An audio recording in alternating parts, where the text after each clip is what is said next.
Alors bonjour à tous, j'avais envie d'offrir en partage aujourd'hui quelques mots sur le thème de notre valeur personnelle, de l'auto-reconnaissance de soi et de la question de se sentir digne, notamment de se sentir digne de porter en soi euh, une semence divine et digne de recevoir en soi l'amour de la source et l'abondance de la source sous toutes ses formes.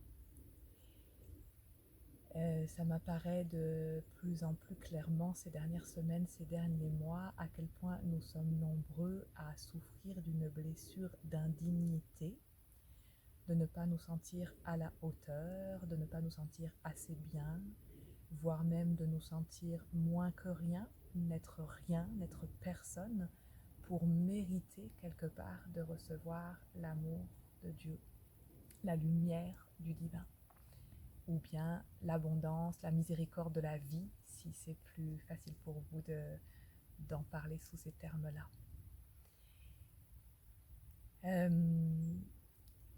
Je vois que il y a une posture au juste milieu intéressante à trouver entre d'une part l'humilité, avoir le cœur humble, le cœur doux, le cœur pur pour pouvoir ressentir, recevoir ces fréquences de joie, d'amour, d'abondance, et à la fois, de l'autre côté, qu'il faut avoir suffisamment d'estime de soi-même pour pouvoir les recevoir. Donc c'est un juste milieu entre humilité et estime de soi.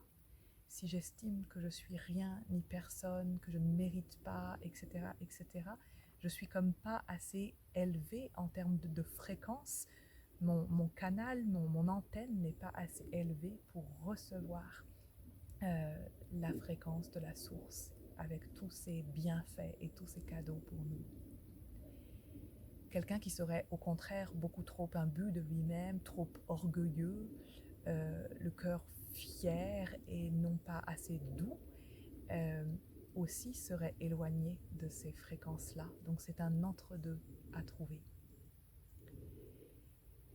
Je vois que aussi c'est important de nous rappeler que la vie nous initie pour que l'on franchisse un sentier et comme certains seuils pour nous élever en termes de fréquence jusqu'à pouvoir être ouvert à recevoir cet amour de la source, cette abondance de la source. Donc l'amour, l'abondance de la source, il est toujours là, mais seulement nous ne sommes pas câblés pour le sentir. Et donc la vie va nous amener à nettoyer, à épurer, à transformer nos croyances, nos carcans, nos émotions les plus lourdes, les plus basses, qui empêchent d'être de beaux réceptacles pour cet amour. Et comment elle fait? Eh bien, elle va faire sortir ce qui a besoin de sortir de la boue. Donc parfois, quand on est dans des lieux forts, saints, sacrés, comme celui où je me trouve là, ou bien quand on émet des prières, des intentions très hautes, la manière de la vie de répondre, ça va être de faire sortir ce qui en nous n'est pas aligné sur ces fréquences. Et donc on va pouvoir se sentir tout à coup plombé, à toucher le fond du lac, toutes nos tristesses, toute notre petitesse, à nous sentir écrasés. Et en fait, c'est que ces fréquences-là en nous sont en train d'être mises en lumière pour être épurées. Elles nous sont montrées comme une réponse de la vie qui nous dit, regarde, si tu portes ça en toi, alors ta prière ne peut pas s'exaucer. Tu n'ouvres pas l'espace digne, noble de ce que tu es vraiment pour recevoir ce que la source est vraiment et ce qu'elle a à te donner. Donc, il y a là un piège, c'est que quand on se sent de nouveau plombé ou triste ou tout petit ou moins que rien, on a l'impression que la vie peut nous punir de nouveau et nous dire que ben voilà, tu vois, tu n'es pas assez méritant, et on peut renforcer nos croyances limitantes. Alors que peut-être au contraire, elle nous dit, regarde, les croyances si dures que tu portes sur toi-même et qui font que tu te maintiens tout seul dans un niveau de fréquence bas et douloureux, lourd à porter dans notre incarnation. Je souhaite pour cette fin d'année et ce temps de l'Avent et de Noël qui arrive que nous puissions chacun nous auto-reconnaître dans le fait que nous sommes des porteurs d'une semence brillante, tous uniques, tous à notre manière, et que pour lui laisser la place de rayonner, il faut que nous ayons nous-mêmes conscience que nous sommes cela, et que nous aimions et nous honorions notre réceptacle, celui de notre corps, celui de notre personnage, pour que ce soit un beau réceptacle qui permette à cette semence d'avoir le nid pour briller, pour germer dans le monde. Merci beaucoup. Moi, j'ai l'impression que depuis que je suis ce chemin, j'ai l'impression de m'ouvrir, d'accueillir ma sensibilité, de la travailler. J'essaye d'être plus en conscience et pourtant j'ai l'impression que plus j'avance et presque plus c'est dur. Et ça m'interroge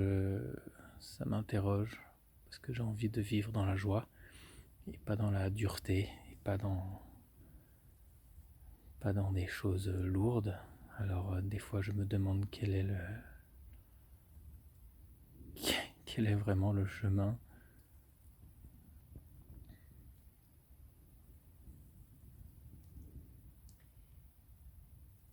Eh bien, personnellement, dans ma compréhension et dans mon expérience personnelle, quand je commence ce chemin d'initiation, quand je commence ce chemin d'ouverture, de conscience, de cœur, quand je commence ce chemin de retrouvailles avec ce que je suis véritablement, effectivement, j'ouvre une porte, des portes successives, j'ouvre le couvercle que peut-être j'avais laissé longtemps posé sur une cocotte minute et sur une structure fixe. Donc peut-être que pendant longtemps dans ma vie, j'ai pu tenir sans trop être bouleversée, peut-être même en me sentant plutôt heureux, plutôt stable dans ma vie, dans mes émotions, pas trop percuté, dans un système, une structure qui tenait son équilibre, en équilibre. Mais quand la vie vient percuter en disant rappelle-toi qui tu es vraiment, et parfois elle vient percuter à travers de grandes épreuves, séparation, accident, maladie, licenciement ou autre, ça percute, ça fissure et ça nous rappelle à autre chose de plus essentiel que peut-être on avait complètement amnésié ou laissé de côté pendant longtemps. Et quand cette ouverture se fait, quand cette fissure arrive, alors tout ce qui, comme je disais, qui n'est pas en phase avec cet être divin, cette semence brillante qui a envie de pulser, d'offrir sa plus belle lumière, sa plus grande joie au monde. Parce que dans son essence, cette semence, elle est amour, elle est lumière, elle est joie. Là, tout ce qui n'est pas en accord avec elle va se montrer, donc petit à petit. Et c'est là que pour nous, sur ce chemin, ça va nous demander beaucoup de courage et en même temps de douceur pour nous accompagner sur un chemin qui met à l'épreuve et qui est éprouvant, parce qu'on va rencontrer les facettes de nous-mêmes, les coins anguleux de nos structures, les endroits rigides, les endroits fermés, les croyances, comme là j'en parlais, autour de la petitesse, de ne pas mériter, ne pas être capable, etc. Tout ce qui finalement ne vibre pas en accord avec la fréquence de notre être véritable. Ça va être appelé petit à petit à être vu, être accueilli, pour libérer l'espace de notre réceptacle et que notre réceptacle puisse enfin être limpide, libre, clair, pur pour recevoir. Et c'est un long chemin et je pense que à moins d'atteindre des états d'éveil,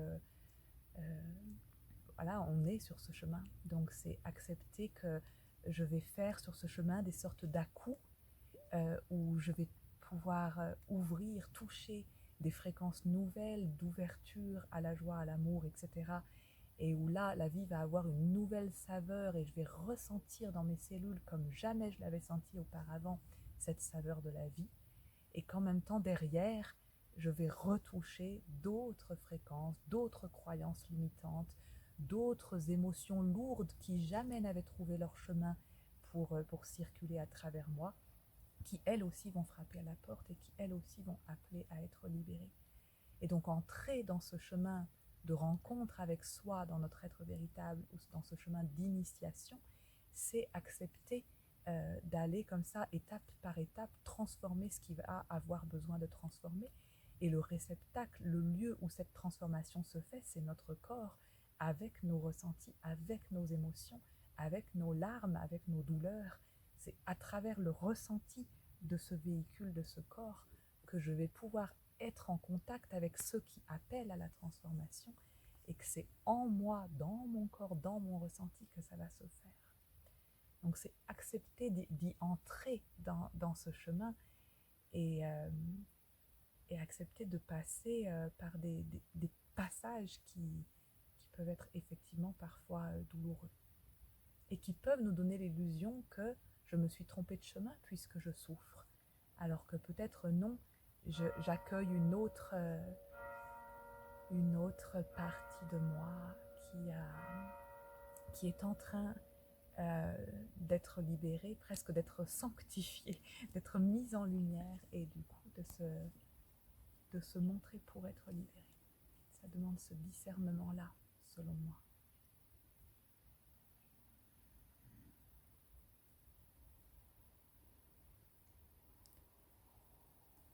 Est-ce que tu aurais un conseil pour nous aider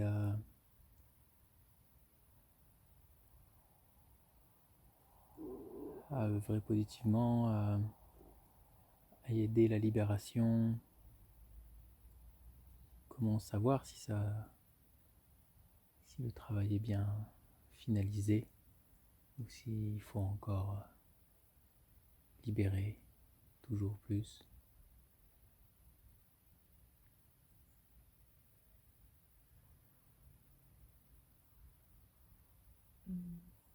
J'ai un peu de mal avec la question parce que pour moi le travail il n'est jamais finalisé. On est toute notre vie en train d'être les sculpteurs qui vont redonner à notre être la forme, la structure, le réceptacle. C'est vraiment comme si on enlevait des morceaux, on polissait d'autres morceaux, on ouvrait des zones. On est toute la vie, je pense, en train de polir ce réceptacle pour qu'il se rapproche euh, du plus beau réceptacle qui soit, pour qu'on puisse toucher, approcher au plus près cet amour, cette joie, cette lumière de la source. Et pour moi, on est en chemin vers ça, et peut-être qu'au bout d'un moment, le chemin en lui-même d'être le sculpteur de ce réceptacle, peut-être qu'en lui-même, on peut apprécier ce chemin, se dire, bah, allez, j'accepte, je le fais. C'est un beau chemin qui mérite d'être vécu. Et je vais accepter tous les endroits par lesquels ce chemin va me faire passer. Et peut-être que dans mes mémoires personnelles ou dans les mémoires de l'humanité, de l'inconscient collectif, dans les mémoires universelles, ça va me ramener à des zones extrêmement douloureuses où la rupture avec la source s'est manifestée de manière très sombre. Et peut-être que ce chemin va me demander d'aller jusqu'à ressentir, jusqu'à retrouver dans mon ressenti, dans mes mémoires, ces fréquences-là, pour que humblement à ma petite échelle, celle-ci aussi je l'accueille, celle-ci aussi je l'éclaire. Donc je ne pense pas qu'à un moment donné on puisse savoir si j'ai accompli, si j'ai fini. En tout cas, je pense qu'on peut se demander si je gagne quand même en joie profonde. Ça ne veut pas dire que je touche un état immuable de joie, mais est-ce que à certains moments je peux me dire la qualité de ce que je ressens là, dans cette ouverture, dans cet amour, dans ce petit moment qui est en train de se vivre en famille, avec un ami, entre amoureux, dans la nature, où que ce soit, je sens que mon être est ouvert à le recevoir, recevoir la beauté de cet instant comme jamais je ne l'avais été jusqu'à présent. Et là, ces sensations-là, pour moi, nous donnent le signe que nous avons déjà accompli une belle transformation. Donc on ne parle pas là de plaisir superficiel, insatiable ou quoi, mais on parle de joie profonde, d'émerveillement devant la vie. Et je pense que mieux on façonne notre réceptacle, plus on est capable de s'émerveiller. Et moi personnellement, je touche encore souvent des moments de peine, de douleur, de lourdeur, quand je sens ces fréquences lourdes qui me plombent et me mettent vraiment front contre terre à demander de les accueillir, les ressentir pour les laisser passer. Et en même temps, je sais qu'à d'autres moments, je touche ces instants d'émerveillement dans une qualité de présence qui grandit. Et là, ça me donne l'encouragement à ce que le chemin parcouru n'a pas été vain.